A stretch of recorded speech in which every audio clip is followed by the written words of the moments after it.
Examining the past still requires great patience, skill and observation if it is to be carried out successfully. Much of the process still needs to be carried out by hand, but recent advances in new technology have meant the rewards for each new discovery are even greater. New tools have not only made the scientist's job easier, but they also enhance our understanding and enjoyment of the archaeologist's hard work.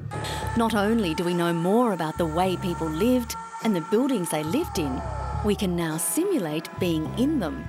Fantastic three-dimensional technology has become a common way of interacting with the great landmarks of the past. At the Alexandria Library in Egypt, they've taken the concept a step further. The building itself is an architectural marvel on the Mediterranean coast. Their newest project is VISTA, which means Virtual Immersive Science and Technology Applications. It is a walk-in virtual reality system that uses a cluster of PCs, 4 projectors and 4 screens to create three-dimensional models and environments. To use VISTA, the user must remove their shoes and step into a 10 by 10 screen on the floor. 3 additional screens make up the walls of the virtual system. The user dons the 3D glasses and the images on the screen take on the appearance of a floating object. A handheld remote allows the user to manipulate the virtual objects and move through the virtual environment. The simulations have a very practical application. Architects can walk inside their designs before they are built. We saw with the architectural example, people who design buildings usually can see it using usual screens. However, when feeling inside the building, they get better feelings about the dimensions. And the software is being used across a range of disciplines.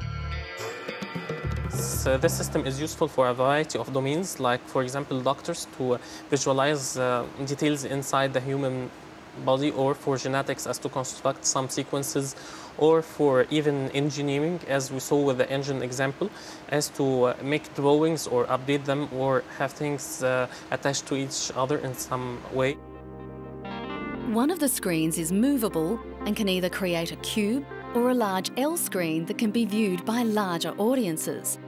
This simulation is a virtual construction of the Santa Maria Maggiore Cathedral in Rome.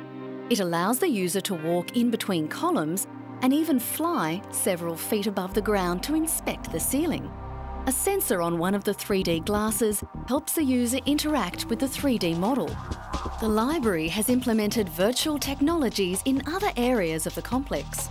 Casual visitors have access to electronic copies of rare manuscripts and books, an extensive media archive, the Antiquities Museum and the Planetarium. Visitors are given a Palm Pilot that demonstrates how some of the antiquities were used in ancient times. The Palm Pilot keeps track of what items were visited, and a detailed description of the tour can be printed or sent by email upon leaving the museum.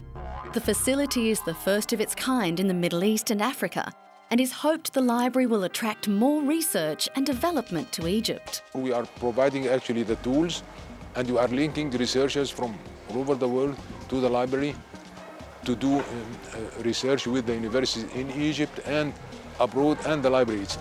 It's awe-inspiring. It's wonderful. Just to be in the building is a real treat. Never mind what's contained in it. Egypt is celebrated for the advanced civilization and technology of its ancient people. Now modern Egypt is emulating the ancestors' pursuit of technology and culture.